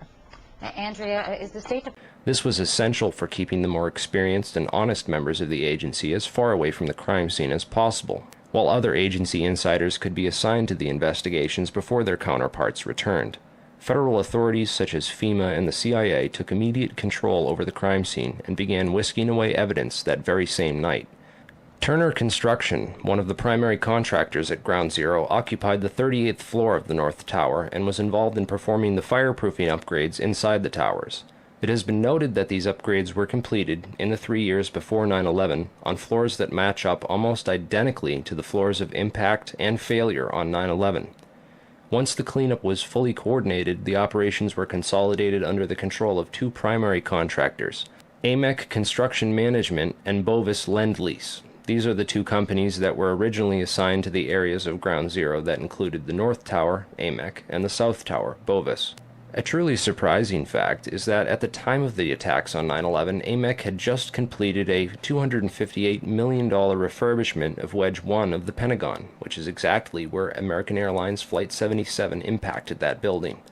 Arguments over the size of the hole of the Pentagon and whether it was a plane or a missile are, in my opinion, a convenient distraction from the much bigger picture of why that section of the building was targeted and by whom. On September 10, 2001, Secretary of Defense Donald Rumsfeld announced that $2.3 trillion in unadjusted funds were missing from the Pentagon budget. The very next day, the offices whose responsibility it was for tracking that money down were destroyed when American Airlines Flight 77 impacted that very section of the building. The only off-site backup for the Pentagon's black budget financial records was a secure federal office building in the World Trade Center complex. Strangely, it too was destroyed on 9/11. World Trade Center 7 was the largest CIA headquarters outside of Langley, Virginia, and housed offices involved in several large-scale federal investigations into massive stock market and accounting fraud. Not surprisingly, World Trade Center 7 was the first to be cleaned up and the evidence destroyed at Ground Zero. So if the Twin Towers in Building 7 were brought down in a controlled demolition, and the scientific evidence points to nanothermite, then who could have produced this, and who could have put it in the buildings, and how did they get it there? In the impact zone of the North Tower was a company called Marsh & McLennan, which at the time was the world's largest insurance brokerage company. One of Marsh's executives was a guy named L. Paul Bremer, who was also the chairman of the Congressional National Commission on Terrorism from 1999 to 2000, and the U.S. ambassador at large for counterterrorism from 1986 to 1989. Instead of going to work on the day of 9/11 and dying inside the towers with hundreds of his employees, Bremer decided to go on MSNBC and tell the world that Osama bin Laden was behind the attacks and possibly Iraq and Iran, and then he demanded the most severe military response we can come up with. L. Paul Bremer was called away from Marsh in 2003 to become the Iraq occupation governor, a role he has been widely criticized for. So Bremer not only worked inside the buildings, but had offices directly in the impact zone of the South Tower where Flight 175 would hit. He missed work on 9/11 to give us the official story on national television, and went on to be the Iraq occupation governor. You really can't get more connected to 9/11 than that. Oh wait, you can, sorry. I forgot to mention that Bremer was also the former manager for Kissinger Associates. He was a member of the board for Akzo Nobel, the parent of International Paint Company, which produced a fireproofing application for skyscrapers called Interchar. Bremer was also on the International Advisory Board for the Japanese mining and machinery company Komatsu, which at the time had been involved in a joint venture agreement with Dresser Industries, the oil services intelligence front where Prescott Bush Sr. and George H.W. Bush got their start with Neil Mallon. Anyway, the Komatsu Dresser mining division operated from 1988 to 1997, and in July 1996 it patented a nanothermite demolition device that could, quote, demolish a concrete structure at high efficiency while preventing a secondary problem due to noise, flying chips and dust, and the like. As many of you know, residues of thermite, a highly energetic chemical mixture, have been confirmed in samples of World Trade Center dust, and the use of thermite at the World Trade Center was also revealed by environmental data. See the description for more links and sources. Scientific Applications International Corporation, a defense contractor with expertise in thermite-related technologies, played a large part in the NIST World Trade Center investigation. A few other names and companies inside the Twin Towers also worthy of further investigation include Craig Stapleton, who is married to Bush's cousin Dorothy Walker Bush. Stapleton was the president of Marsh Real Estate Advisors from 1982 to 2001. He was a member of the board of directors for Cendant, that was charged with massive accounting fraud in 1998, and went on to join Winston Partners, a privately owned investment firm founded in 1993 and led by George W. Bush's brother Marvin. Other very powerful and well-connected people worked in senior management at Marsh. These included Stephen Friedman, a senior principal at Marsh Capital and former partner at Goldman Sachs, who later became George W. Bush's top economic advisor. Friedman was also a member of the Brookings Institution, the Bilderberg Group, the Foreign Intelligence Advisory Board, and the board at In-Q-Tel, the investment firm founded by the CIA in 1998. In-Q-Tel invests in state-of-the-art technologies related to defense and intelligence work, including nano and chemical technologies, according to its website. In another interesting coincidence, Friedman belonged through Cornell University to a secret society called Quill and Dagger, the membership of which includes Paul Wolfowitz, Sandy Berger, and Stephen Hadley. Wolfowitz, the neocon Deputy Secretary of Defense in the Bush administration, was the author in 1992 of the Wolfowitz Doctrine of preemptive warfare. He also made comments about a surprise like Pearl Harbor months before 9/11 and met with Pakistani ISI General Mahmoud Ahmed in the week before 9/11. Berger, the national security advisor to President Clinton, was later caught stealing documents from the 9/11 Commission investigation. Berger was also the boss of White House counterterrorism czar Richard Clarke, and together with Hadley, who was Condoleezza Rice's deputy, was responsible for delaying or obstructing Clarke's plans to stop al-Qaeda in January of 2001. Jeffrey Greenberg resigned from Marsh & McLennan after being accused of serious financial crimes. The first plane of 9/11 flew directly into his company's secure computer room in the North Tower. Jeffrey Greenberg is a member of the Brookings Institution and the Trilateral Commission.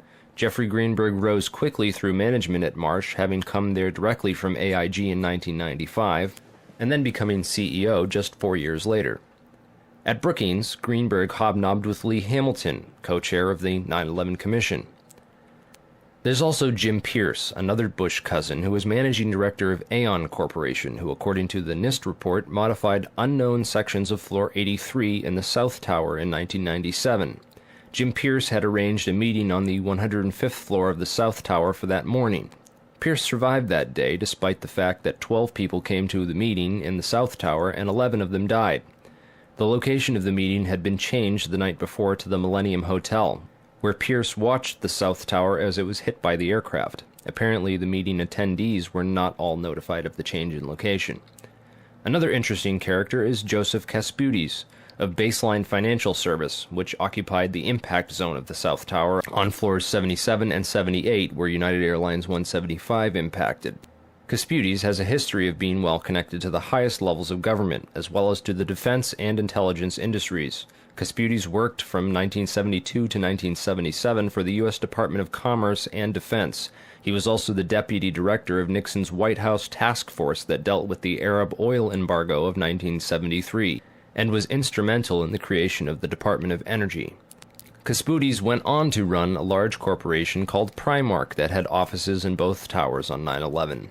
One of the subsidiaries of Primark, the Analytical Sciences Corporation, TASC, worked with so-called black or top-secret programs. TASC also worked closely with the National Institute of Standards and Technology. Kaspudes was also a member of the Logistics Management Institute, LMI, whose members included Paul Kaminsky of In-Q-Tel and General Dynamics, Charles DiBona of Halliburton, Skull and Bones member Joseph Samuel Nye, and Michael Daniels of Scientific Applications International Corporation. LMI's self-proclaimed role is advancing the science of government. Kaspudes' connections to the DOE from 1977 through at least 1997 are interesting, considering that the DOE was developing thermite ignition devices as early as 1983. Joseph Kaspudes went on to become the CEO of Baseline Financial Services, which was directly in the impact zone on the 78th floor of the South Tower. According to NIST, Kaspudes' Baseline Financial modified the southeast corner of Floor 78 in 1999, exactly where the aircraft hit on 9/11. Floors 77 and 78 were upgraded for fireproofing in June and April of 1998, respectively. Another company of interest on Floor 91, just above the impact zone for the South Tower, was Washington Group International. This company was known primarily as a construction and mining firm, and it had just acquired Raytheon Engineers in July of 2000. In 1996, Washington took over Morrison Knudsen, an engineering and construction firm that had a history of working on large-scale projects around the world, including in China, Iran, Afghanistan, and Saudi Arabia. The Army Corps of Engineers hired Morrison Knudsen to demolish over 200 buildings in 1995. One of the DOE facilities for which Washington was responsible well before 9/11 was the Savannah River site near Aiken, South Carolina. In February of 1997, Lawrence Livermore National Labs and the Savannah River site signed an agreement of cooperation to share technology. Savannah went on to add developing sol gel technology for fuels and other applications to its portfolio. Sol gel technology is utilized by Lawrence Livermore National Laboratories for making nanothermites. In another coincidence, Savannah River Technology staff participated in the search and rescue operations at Ground Zero by providing unique tools. Just before 9/11, Washington was going through a tough time financially and sought Chapter 11 bankruptcy protection. Securities and Exchange Commission documents show that Washington made court-ordered pre-petition payments as part of these proceedings to a number of companies, including Komatsu. Washington also made payments to Greenhorn and O'Mara, whose employee, Teresa McAllister, was a lead author of the FEMA and NIST reports on the World Trade Center disaster, and to Sumitomo Bank, which was closely allied with Komatsu. Building 7 was a 47-story federal office building in the World Trade Center site, which collapsed at 5:20 p.m. on the afternoon of 9/11. This building was home to the CIA, in fact, the largest CIA headquarters outside of Langley, Virginia. It also housed offices for the Secret Service and the Securities and Exchange Commission. One of the most interesting tenants, however, was then Mayor Giuliani's Office of Emergency Management and its Emergency Command Center on the 23rd floor. This floor received $15 million worth of renovations, including independent and secure air and water supplies, and bullet and bomb-resistant windows designed to withstand 200-mile-per-hour winds. Mayor Giuliani was a former U.S. prosecutor for the South District of New York from 1983 to 1989, who was in charge of investigating the terrorist financing Bank of Credit and Commerce International. After he left his job as a prosecutor to start a political career, he worked for a law firm called White & Case that actually represented BCCI. So he went from prosecuting the BCCI to working for a law firm which defended the BCCI. This was likely his foot in the door of this underground corporate criminal network. Giuliani would later help to destroy all the crime scene evidence from Ground Zero. Giuliani's sidekick on 9/11 was Police Commissioner Bernard Kerik, who appeared to be coaching some of Rudy's actions that day, keeping him away from the media and even answering questions for him about explosives in the buildings. In fact, Bernard Kerik gave us the first official government pronouncement that no explosives were involved in the destruction of the World Trade Center buildings. Kerik's department was also the same one that found that pristine, completely undamaged hijacker's passport, which survived a plane impact, and Fireball, which destroyed 2 titanium black boxes and 3 towers. Yeah, Kerik would later receive a nomination from President Bush to become Director of Homeland Security, which he declined for personal and political reasons, and instead took a job training the Iraqi police force in Iraq alongside L. Paul Bremer. Both men are credited for turning Iraq into the unwinnable quagmire it is today. In February of 2010, Kerik was sentenced to 4 years in federal prison for conspiracy and fraud charges, unrelated to the crimes of 9/11, unfortunately, but it still goes to show you what kind of person he is. Definitely the kind of person you'd want inside the New York City police force during a staged event like 9/11. And lastly, we have the Pentagon. It's certainly peculiar, to say the least, that al-Qaeda terrorists hell-bent on destroying the USA would not crash their plane into the north wing of the Pentagon, where all the most important offices were, like Donald Rumsfeld, John Ashcroft, etc., and that they would instead choose to target the one section of the Pentagon that had most recently been refurbished to withstand missile impacts. It's also interesting to note that the company which completed the $258 million refurbishment to Wedge 1 of the Pentagon was also hired as a contractor to clean up Ground Zero in New York City. Wedge 1 also coincidentally housed the Pentagon's Budget Analyst Office, where DoD staffers were working on the mystery of the $2.3 trillion that was reported missing by Defense Secretary Donald Rumsfeld in a press conference the day before 9/11. The Pentagon's comptroller in charge of that money at the time was an interesting fellow named Dov Zakheim, a member of the Council on Foreign Relations, the International Institute for Strategic Studies, and a contributor to the neocon think tank Project for the New American Century. Zakheim helped write the PNAC document Rebuilding America's Defenses, in which he is credited for the line which states, "Further, the process of transformation, even if it brings revolutionary change, is likely to be a long one, absent some catastrophic and catalyzing event, like a new Pearl Harbor." Several members of the Bush administration, including President Bush himself, would later refer to 9/11 as a new Pearl Harbor. A respected and established voice in the intelligence community, his views were eagerly accepted. And Dov went from his position at Systems Planning Corporation to become the comptroller of the Pentagon in May of 2001. Perhaps not so coincidentally, it was an SPC subsidiary, Tridata Corporation, that oversaw the investigation after the terrorist attacks on the World Trade Center in 1993. SPC, according to their official website, specializes in many areas of defense technology production and manufacture, including a system developed by their radar physics group called the Flight Termination System, or FTS. This is a system used to destroy target drones, craft that would be fired on by test aircraft or weaponry, in the event of malfunctions or misses. This highly sophisticated wargame technology allows the control of several drones from a remote location on varying frequencies, and has a range of several hundred miles. This technology can be used on many different types of aircraft, including large passenger jets. According to the SPC website, a recent customer at that time was Eglin Air Force Base, located in Florida. Eglin is very near another Air Force base in Florida, MacDill Air Force Base, where Dov Zakheim contracted to send at least 32 Boeing 767 aircraft as part of the Boeing Pentagon tanker lease agreement. As the events of September 11, 2001 occurred, little was mentioned about these strange coincidences and the proximity of Dov Zakheim and his group. Since there was little physical evidence remaining after the events, investigators were only left with photographic and anecdotal evidence. This is a photograph of the Flight Termination System module from their site. Note it has a cylindrical shape and is consistent with the size and shape of the object observed under the fuselage of Flight 175. The Boeing lease deal involved the replacement of the aging KC-135 tanker fleet with these smaller, more efficient Boeing 767s, which were to be leased by Dov Zakheim's group. The planes were to be refitted with refueling equipment, including lines and nozzle assemblies. In this enlargement of Flight 175, we can clearly see a cylindrical object under the fuselage and a structure that appears to be attached to the right underside of the rear fuselage section.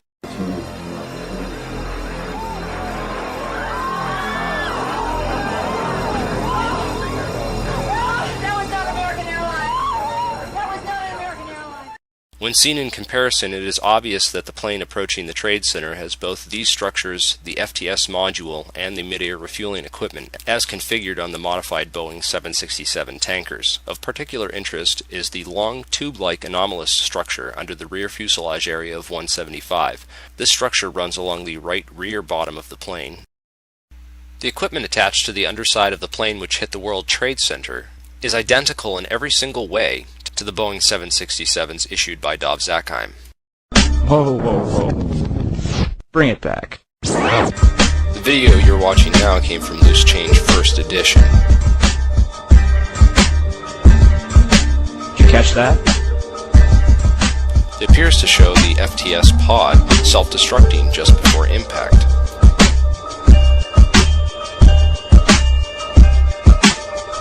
Also, notice that the flash is reflected in the fuselage of the plane. The flash is also present in footage taken by Evan Fairbanks, Jennifer Spell, and CNN.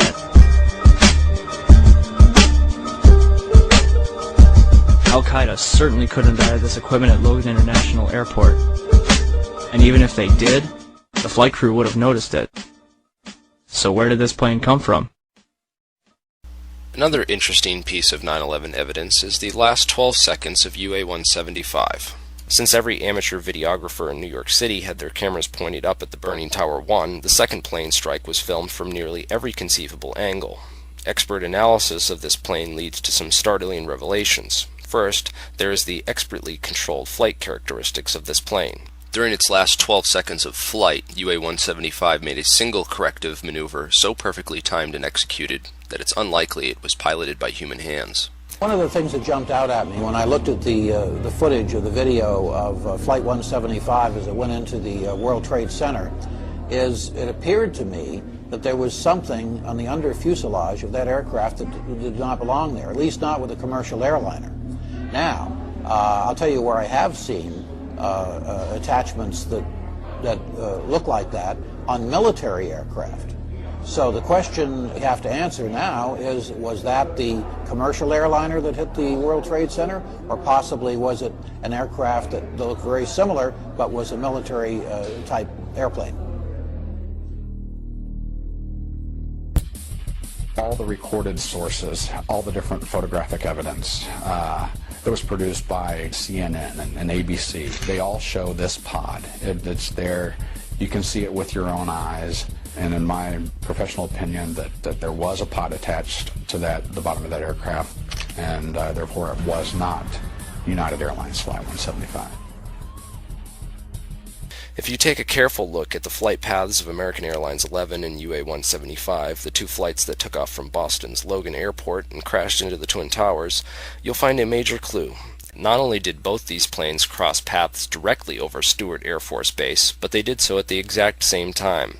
Another odd synchronicity is Flight 93, which had been sitting on the tarmac delayed at the airport for nearly 40 minutes with no explanation. Originally scheduled to take off at 8:01 a.m., it was delayed until the moment that Flight AA-11 crashed into the North Tower at 8:43 a.m. Another interesting piece of evidence that ties Stewart Air Force Base to the center of this 9/11 conspiracy is the white mystery planes spotted over Washington and the Pentagon.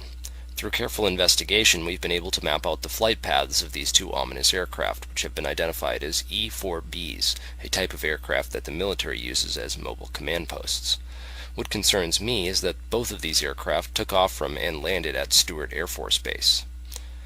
Another interesting coincidence I found was that Flight 93 turned around directly over Hopkins Airport, and Flight 77 turned around directly over Tri-State Airport.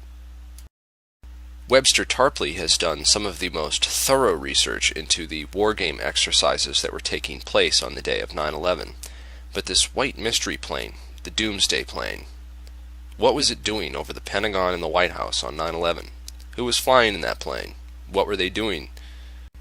Being the comptroller for the Pentagon and the chief financial officer, you have to kind of wonder what Dov Zakheim was doing on 9/11 and what his connections were to the $2.3 trillion that were missing from the Pentagon the day before 9/11. If anything, the individuals and organizations outlined in this video are at least as suspicious as the 19 hijackers themselves. They have nothing on us. I don't shoot. Book 'em, Dano.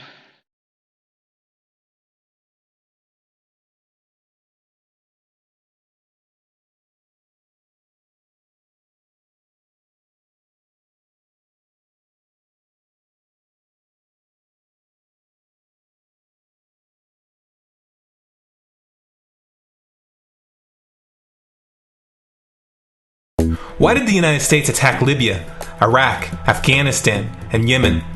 Why are U.S. operatives helping to destabilize Syria? And why is the United States government so intent on taking down Iran, in spite of the fact that Iran has not attacked any country since 1798? And what's next? What are we headed for? When you look at the current trajectory that we're on, it doesn't make any sense at all if you evaluate it based on what we're taught in school. And it doesn't make any sense if you base your worldview on the propaganda that the mainstream media tries to pass off as news. But it makes perfect sense once you know the real motives of the powers that be. In order to understand those motives, we first have to take a look at history. In 1945, the Bretton Woods Agreement established the dollar as the world reserve currency, which meant that international commodities were priced in dollars. The agreement, which gave the United States a distinct financial advantage, was made under the condition that those dollars would remain redeemable for gold at a consistent rate of $35 per ounce. The United States promised not to print very much money, but this was on the honor system, because the Federal Reserve refused to allow any audits or supervision of its printing presses. In the years leading up to 1970, expenditures in the Vietnam War made it clear to many countries that the U.S. was printing far more money than it had in gold. And in response, they began to ask for their gold back. This, of course, set off a rapid decline in the value of the dollar. The situation climaxed in 1971 when France attempted to withdraw its gold and Nixon refused. On August 15th, he made the following announcement. I have directed the Secretary of the Treasury to take the action necessary to defend the dollar against the speculators. I have directed Secretary Connally to suspend temporarily the convertibility of the dollar into gold or other reserve assets, except in amounts and conditions determined to be in the interest of monetary stability and in the best interest of the United States. This was obviously not a temporary suspension, as he claimed, but rather a permanent default. And for the rest of the world who had entrusted the United States with their gold, it was outright theft. In 1973, President Nixon asked King Faisal of Saudi Arabia to accept only U.S. dollars as payment for oil and to invest any excess profits in U.S. Treasury bonds, notes, and bills. In return, Nixon offered military protection for Saudi oil fields. The same offer was extended to each of the world's key oil-producing countries, and by 1975, every member of OPEC had agreed to only sell their oil in US dollars. The act of moving the dollar off of gold and tying it to foreign oil instantly forced every oil-importing country in the world to start maintaining a constant supply of Federal Reserve paper. And in order to get that paper, they would have to send real physical goods to America. This was the birth of the petrodollar. Paper went out, everything America needed came in, and the United States got very, very rich as a result. It was the largest financial con in recorded history.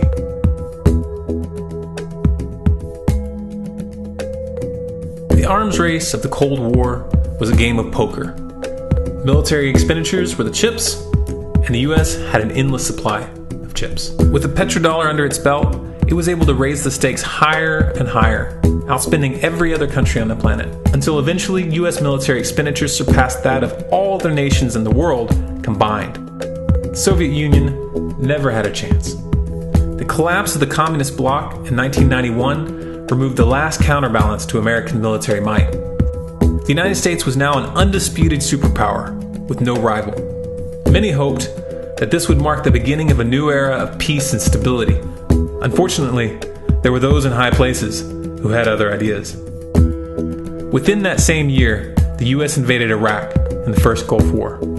And after crushing the Iraqi military and destroying their infrastructure, including water purification plants and hospitals, crippling sanctions were imposed which prevented that infrastructure from being rebuilt. These sanctions, which were initiated by Bush Sr. and sustained throughout the entire Clinton administration, lasted for over a decade and were estimated to have killed over 500,000 children. The Clinton administration was fully aware of these figures. We have heard that 500,000 children have died. I mean, that's more children than died in Hiroshima. And you know, is the price worth it? I think this is a very hard choice, but we think the price is worth it. Miss Albright, what exactly was it that was worth killing 500,000 kids for? In November of 2000, Iraq began selling its oil exclusively in euros. This was a direct attack on the dollar and on US financial dominance, and it wasn't going to be tolerated. In response, the US government, with the assistance of the mainstream media, began to build up a massive propaganda campaign claiming that Iraq had weapons of mass destruction and was planning to use them. In 2003, the US invaded, and once they had control of the country, oil sales were immediately switched back to dollars. This is particularly notable due to the fact that switching back to the dollar meant a 15 to 20% loss in revenue due to the euro's higher value. It doesn't make any sense at all unless you take the petrodollar into account.